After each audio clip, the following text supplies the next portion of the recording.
بسم اللہ الرحمن الرحیم وَإِذَا فَعَلُوا فَاحِشَةً، اور جب کرتے ہیں فاحشةً کوئی بے حیائی، فاحشةً کوئی بے حیائی، کوئی بھی بے حیائی کریں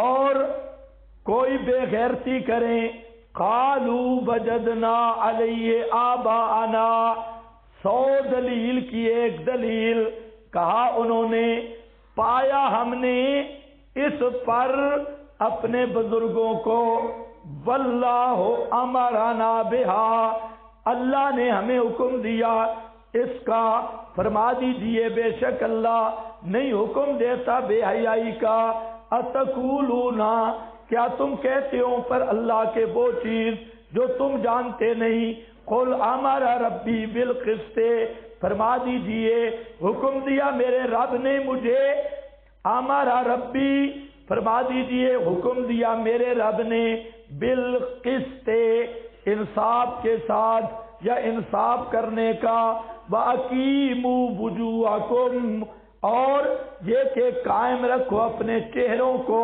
عند کل مسجد، ہر مسجد کے پاس، وَادْعُوهُ، اور پکارو اسے، مخلصین لہ الدین۔ اب دیکھو بھئی، اِنَّا جَعَلْنَا الشَّیَاطِینَ، بے شک ہم نے مقرر کیا، مسلط کیا شیاطین کو، اولیاء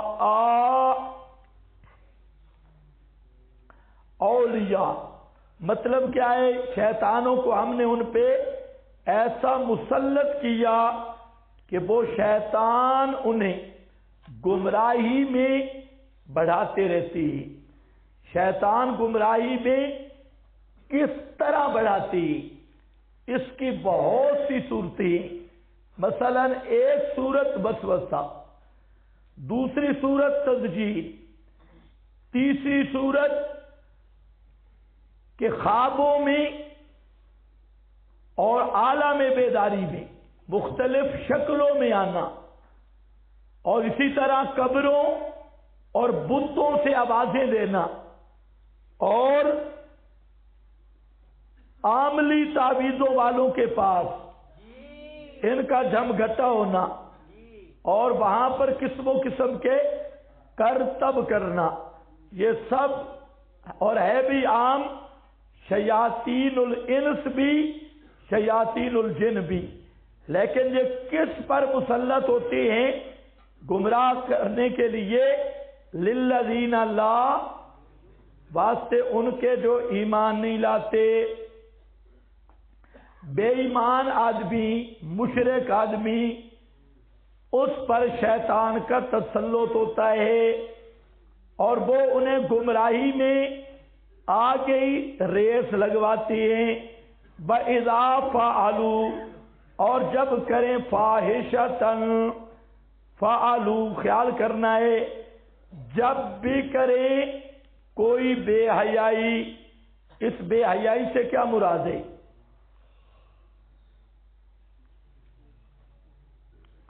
یہ فاحشہ عام ہے، آپ کے پاس لکھا ہے فعلوا فاحشہ، اعتقاداً شرک، عملاً ننگا طواف کرنا، اور پھر اس پر بزرگوں کا حوالہ دلیل کے طور پہ پیش کرنا۔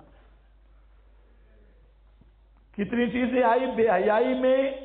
شرکی عقیدہ، بولو شابش، ننگا طواف کرنا،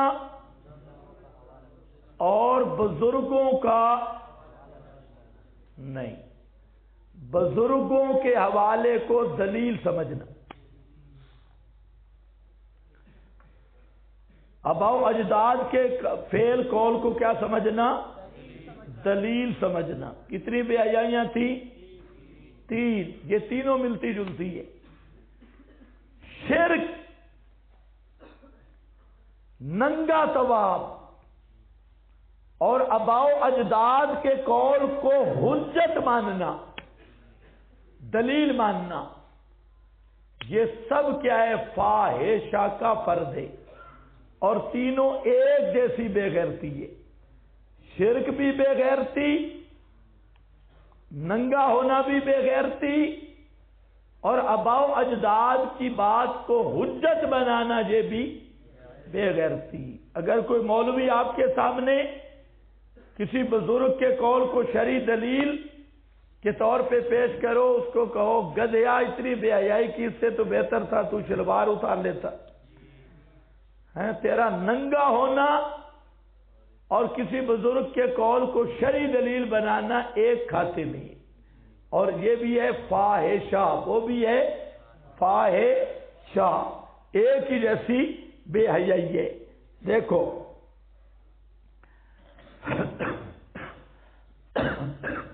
معتجین بامرین تقلید الآباء والافتراء علی اللہ، بزرگوں کی تقلید اور اللہ پر جھوٹ۔ ابو سعود فاحشہ کأنہ قیلا لما فعلوها، گویا کہ جب وہ کرتے تو یوں سوال کیا جاتا لما فعلتم، تم نے یہ کیوں کیا؟ فقالوا وجدنا علیہ آباءنا، پس کہا انہوں نے پایا ہم نے اوپر اس کے اپنے باپ دادا کو۔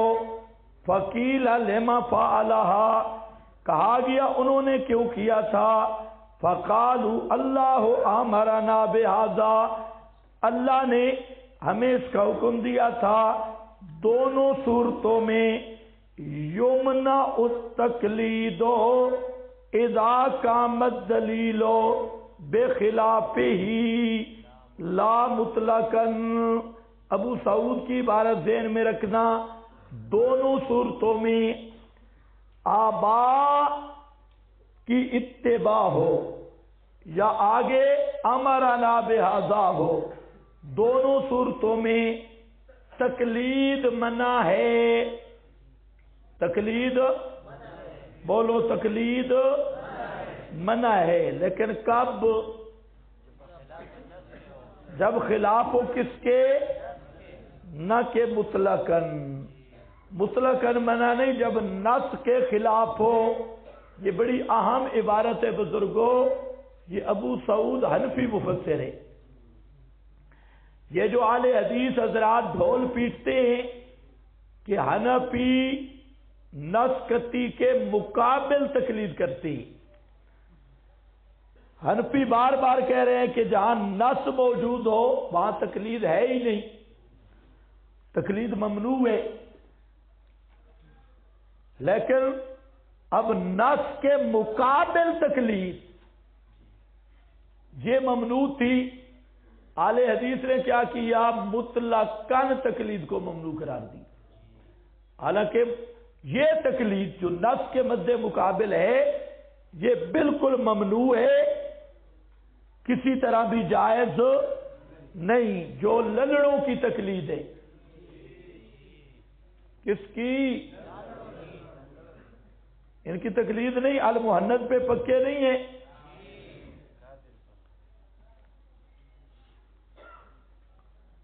قول کٹوروں پر اب المحنت کا آگے بیٹا پیدا ہوا، پھر آج کل انہوں نے شروع کیا تسکین و صدور کو مانتا ہے یا نہیں مانتا، یہ ایک نیا معیار آ گیا، تسکین و صدور پر دستخط کرتا ہے یا نہیں کرتا۔ یہ ہر سال ان کے معیار بدلتے ہیں۔ اب خوشبو والا عقیدہ آیا، اس پہ آپ تقریریں دیکھیں، دستخط دیکھیں، مکھی پر مکھی بارتے گئے، اور اب جو ان کے شاگرد ہوں گے وہ تو اسی پہ گمراہ آئے۔ ہمارے استاد جی نے خوشبو والا عقیدہ لکھا ہے اور اسی پہ پکے، اور استاد نے بھی بتایا میری بات نہ مانی تو سیدھے جہنم میں جاؤ گے، کیونکہ خوشبو ادھر ہی آ گئی ہے۔ یہ صرف ہم فقیر لوگ ہیں آپ کو کہتے ہیں ہماری ایک نہیں ماننی، ہماری جو اپنی بات ہو ایک بھی نہیں ماننی، جو کتاب و سنت کا مسئلہ ہو اس کو ماننا ہے۔ کچھ سمجھ گئے میری بات؟ ہاں یہ مسئلہ ہے۔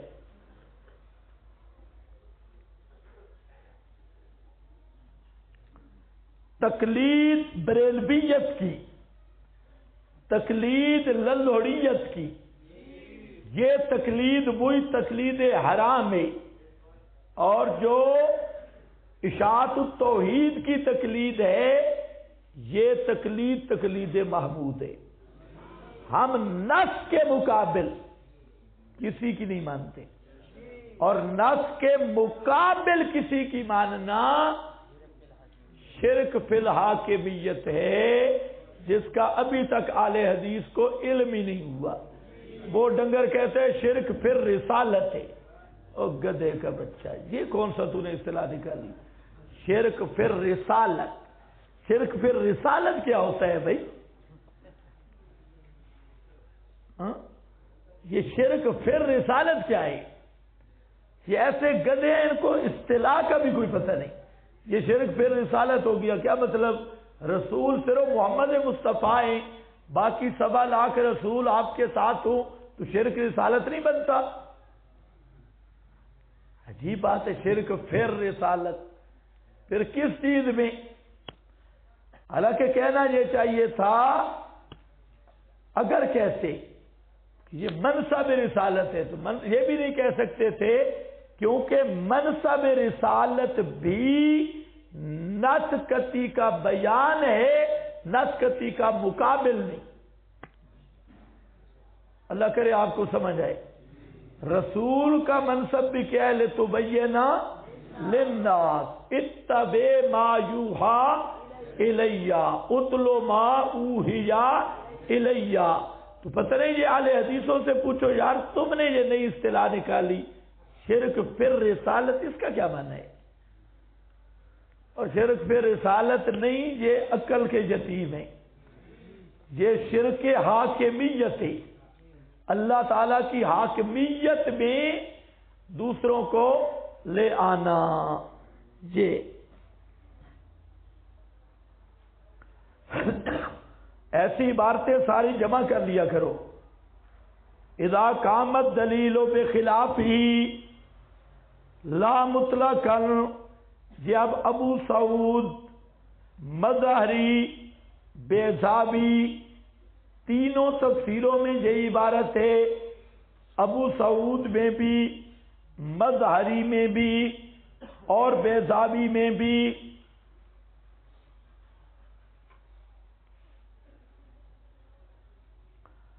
آگے اگلا حوالہ ہے ذالک ھو الشرک، یہ ہم نے تائید لائی مولانا حسین علی کی۔ مولانا حسین علی صاحب رحمہ اللہ یہاں فاحشہ سے مراد لیتے ہیں شرک، شرک تو یہ بھی آ گیا کہ شرک بھی اس میں ہے۔ ذالک ھو الشرک وقال ابن عباس ومجاہد ہی طوافہم بالبیت عریانا، یہ ان کا طواف بیت اللہ کا ننگے ہو کر، والظاہر انہ یؤم کل کبیرہ، یہ بہترین عبارت ہے، بہتر یہ ہے کہ یہ نازل تو ہوئی ننگے طواف کرنے والوں کے بارے میں، شان نزول تو یہی ہے، لیکن ظاہر یہ ہے کہ انہ یؤم کل کبیرۃ، ہر قبیلہ کو، ہر کبیرہ کو شامل ہے، کبیرہ گناہ کو۔ مظہری سمجھ گئے نا میری بات؟ شرک، اب دیکھو یہ بھی ایک ضابطہ ہے، میں نے آپ کو بتایا کہ مفسرین کی اکثر تعبیر میں فرق ہوگا، اس کو آپ محتمل نہیں کہہ سکتے۔ شرک بھی ہے، ننگا طواف بھی ہے، افتراء علی اللہ بھی ہے، تقلید آبا بھی ہے، اور یہ عام ہے ہر کبیرہ گناہ کو۔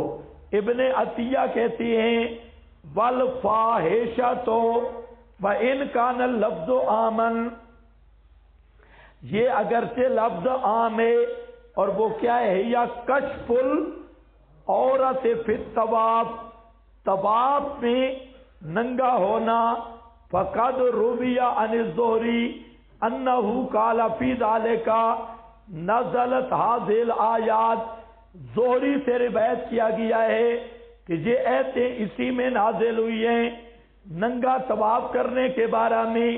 اور اسی کو ابن عباس اور مجاہد نے کہا وبہی قالا، اور یہی بات کی زید ابن اسلم نے اور سدی نے اور حسن عطا زجاج کہ الفاحشہ تو ہونا شرک، وہاں پر فاحشہ سے مراد شرک ہے. وکیل البحیرہ تو والصائبہ یعنی شرک پھیلی وہ اور حامی. وکیل الکبائر، کبائر مرادیں.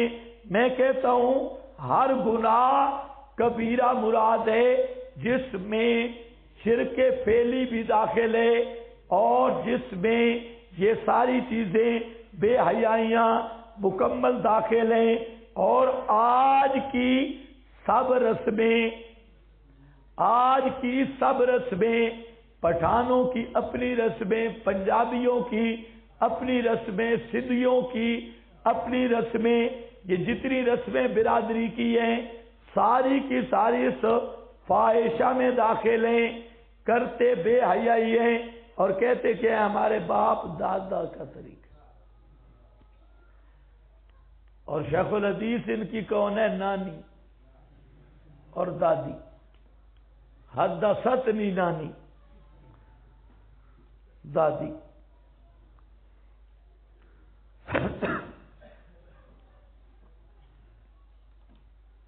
ہاں بھائی. وجدنا علیہ آباءنا واللہ امرنا بہا. آج بھی عرسوں پہ چلے جاؤ، وہاں پر یہ ساری بے حیائی ہے، عورتیں ڈانس کر رہی ہیں. لالا شہباز کلندر کی دھمال دیکھ لو، اور عورتیں قبروں پر وہاں پر ناچ رہی ہیں، ڈھول باجے قوالیاں اور سارے مچھندر وہاں پر بیٹھ کر زانی بدکار شرابی سارے مزاروں پہ اکٹھے ہیں. ان سے آپ پوچھو تو وہ یہی کہیں گے وجدنا علیہ آباءنا واللہ امرنا بہا. اللہ اس سے خوش ہوتا ہے کیونکہ بزرگوں کو ہم خوش کر رہے ہیں. اور شریف وہاں پر مرغوں کی لڑائیاں، کتے اور ریچھ کی لڑائیاں اور ننگی ڈانسیں اور دھمالیں، اور اس کو عبادت سمجھ کے کرتے ہیں. سارے عبادت سمجھ رہے ہیں. یہی مشرکین مکہ کا کام تھا. اور اسی طرح فاحشۃ جمہوری ڈنگر، طاغوتی ڈنگر کیا کہتے ہیں؟ واللہ امرنا بہا. اس فاحشہ کی جڑ ساری ام الفواحش وہ موجودہ نظام، اس نظام پر چلنے والے مولوی کیا کہتے ہیں؟ اللہ نے ہمیں حکم دیا کہ اس دور میں جہاد پرچی کے ساتھ ہوگا. جہاد ویسے منسوخ ہو گیا، پرچی کے ساتھ جہاد ہوگا.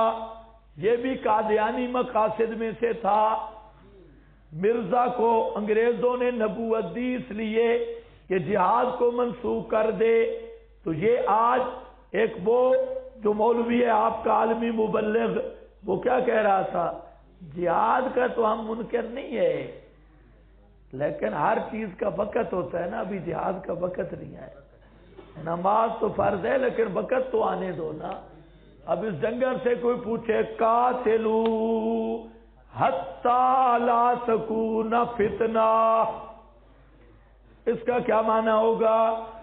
اور اسی کی وضاحت میں الجہاد ماذن الی یوم القیامہ، تیرا ابھی وضو اور استنجا کرنے کا وقت ہے، وقت ہی نہیں، تو یہ بھی سارے ایک جیسے بے ایمان۔ تو فعلوا فاحشۃ، یہ آج کی طاغوتی نظام کیا کہتے ہیں مولانا فضل الرحمان، ان تعدوا الامانات الی اہلھا، ووٹ ہماری امانت ہے، قومی امانت ہے، ووٹ دینا عبادت ہے۔ وہ کسی نے پوچھا تھا بھئی اتنے لمبی لائنوں میں اگر وضو ٹوٹ جائے پھر کیا ہوگا؟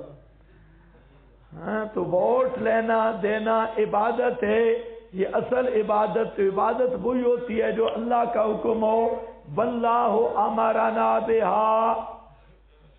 سمجھ گئے میری بات؟ ہاں، یہ سارا فعلوا فاحشۃ پورا نظام طاغوتی یہ مبنی ہے بے حیائی پر، شرک فی الحاکمیت پر اور شیطان کی رضا پر۔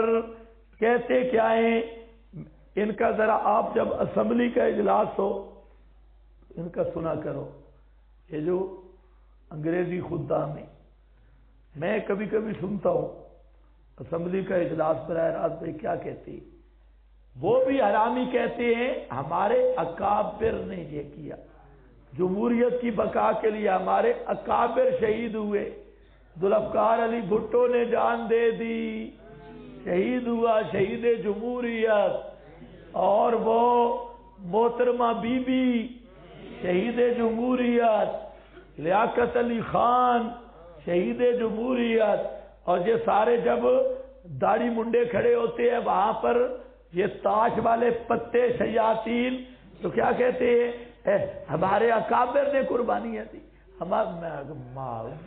وہ کہتے ہو تمہارے اکابر تو انگریز تھے، واقعی ان کے اکابر نے قربانیاں دی کہ انگریزوں کے کتوں کو غسل کراتے رہے، انگریزوں کے بوٹوں کو پالش کرتے رہے، اور ان کے کپڑوں کی استریاں چیک کرتے رہے، ان کی لیٹرینوں کو صاف کرتے رہے۔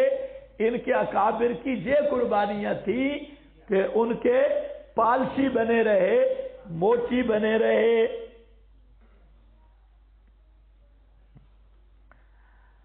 ہاں بھئی ابھی کوئی پرچی نہ ہے۔ وَإِذَا فَعَلُوا فَاحِشَةً،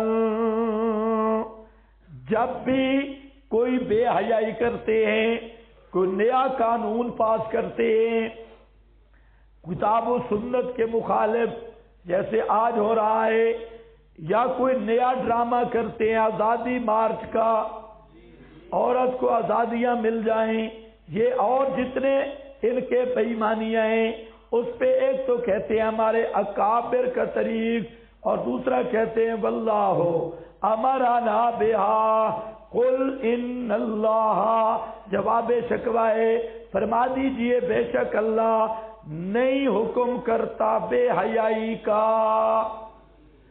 جامع جواب ہے، اسی سے فقہا نے ضابطہ لیا کہ اللہ نے جس چیز کا بھی حکم دیا اس میں حسن موجود ہے۔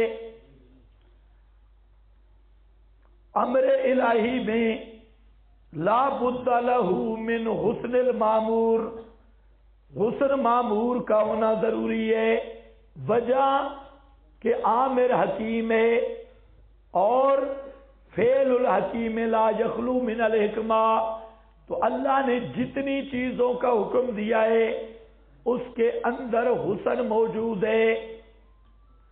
کچھ سمجھ گئے میری بات؟ آگے عام ہے کہ اس کی ذات میں حسن ہو یا بالواسطہ حسن ہو، حسن کا ذریعہ بنے۔ مثلا اللہ نے ہاتھ کاٹنے کا حکم دیا، اس کو آج کے درندے واشی سزا کہہ رہے ہیں، واشیانہ سزا، حالانکہ اس میں بھی حسن موجود ہے۔ یہ معمور ہے، حسن ہے، قصاص کا حسن ہے، حدود کا حسن ہے، جہاد میں حسن ہے، اور یہ گنڈے اس کو دہشت گردی کہتے ہیں۔ اللہ نے جس کام کا بھی کرنے کا حکم دیا اس میں حسن موجود ہے۔ وجہ قل ان اللہ لا یأمر بالفحشاء، اللہ فحشاء کا حکم نہیں کرتا۔ اتقولون علی اللہ ما لا تعلمون، کیا کہتے ہیں اللہ پر وہ چیزیں جو تم جانتے نہیں ہو، یعنی اللہ پر وہ چیزیں کہتے ہو۔ اتقولون کے اوپر لکھا ہے اتسندون الی اللہ، کہ اللہ کی طرف نسبت کرتے ہو ایسے اقوال ما لا تعلمون صحتہ، جن کی صحت کو تم نہیں جانتے۔ کیا سمجھے ہو؟ اتقولون علی اللہ ما لا، جن روایات، جن چیزوں کی صحت معلوم نہیں ان کی اللہ رسول کی طرف نسبت کرنا یہ تکبر علی اللہ ہے۔ جن چیزوں کی سند صحیح نہیں، اتسندون الی اللہ من الاقوال ما لا تعلمون صحتہ، اسی سے یہ ضابطہ ہے کہ حدیث اگر ضعیف ہے، موضوع ہے، کمزور ہے، تو بیان کرنے والے پر ضروری ہے کہ اس کی حیثیت بیان کرے۔ آج یہ بات بالکل نہیں، لکڑ ہضم پتھر ہضم، عرشے گئی، اور اگر ساتھ بتا دے بھائی یہ روایت ہے لیکن ہے صحیح تو مزہ ٹوٹ جائے گا۔ عوام جو سبحان اللہ کہنے والی ہے تو وہ نعوذ باللہ پڑے گی، اس لیے مولوی صاحب یہ ساتھ نہیں بتائے گا۔ تو اس لیے یہ بڑا احتیاط کا مقام ہے۔ تکبر علی اللہ، اللہ پر جھوٹ بولنا یہ بہت بڑا جرم ہے، اور اکثر خطیب اس میں مبتلا ہے۔ بار بار میں نے بتایا، بات اپنی ہوگی کیا کہیں گے؟ قال اللہ، اللہ کا نام لیں گے۔ بھائی جو تمہارا استدلال ہے اس کو استدلال کی حد تک رکھو، جو اللہ کا فرمان ہے اس کو قال اللہ کہو، لیکن جو تمہارا اپنا گھسیٹا ہوا مضمون ہے، کشید کیا ہوا مضمون ہے، اس کو تم کیا کہتے ہیں؟ اللہ فرماتی ہے۔ اور بے ایمانہ کہاں فرمایا اللہ نے؟ یہ ہے تکبر علی اللہ۔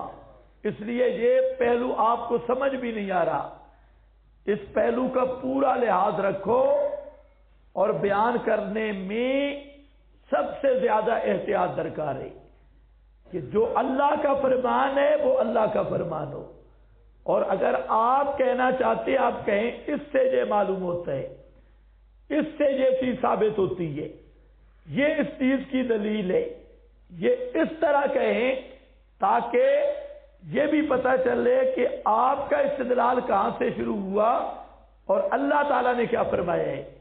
آج سب سے بڑی مصیبت یہ ہے، اسی لیے جاہل پارٹی جتنی ہے ان کو تو یہ بھی نہیں پتا کہ اللہ کا فرمان کہتے کس کو ہے۔ انہوں نے جو کچھ فرمانا ہوتا ہے کہتے ہیں اللہ نے فرمایا۔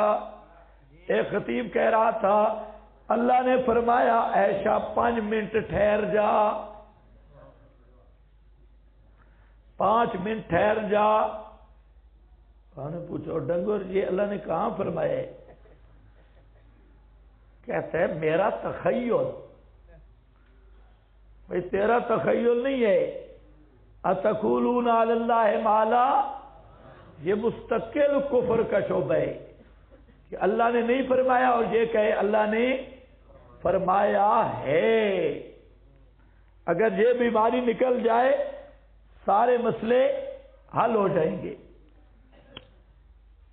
یہ جو آج کل جہلوں نے وہ زبیہ شبیہ پہ باتیں چھیڑی ہیں، وہاں پر بھی یہ جھگڑا. ہم کہتے ہیں جب اللہ نے ایک چیز نہیں فرمائی تم فرماتے ہو تو قال اللہ کیوں کہتے ہو؟ تو سمجھے ہو بات؟ اللہ نے فرمائی ہے تو بتاؤ کہاں فرمائی ہے، اور جب اللہ نے نہیں فرمائی تو تم کہو نا ہمارا استنباط ہے، ہمارا اجتہاد ہے، ہماری ترجیح بنیاد ہے، یہ تو ٹھیک ہے. لیکن جب اللہ نے نہیں فرمائی تم کہتے ہو اللہ نے فرمائی ہے، تو پھر تم سے بڑا اتقولون علی اللہ ما لا تعلمون، یہ تو کفر ہے کہ ایک بات اللہ نے نہیں فرمائی تم کہو اللہ نے فرمائی ہے. یہ معمولی جرم ہے. اتسندون الی اللہ من الاقوال ما لا تعلمون صحته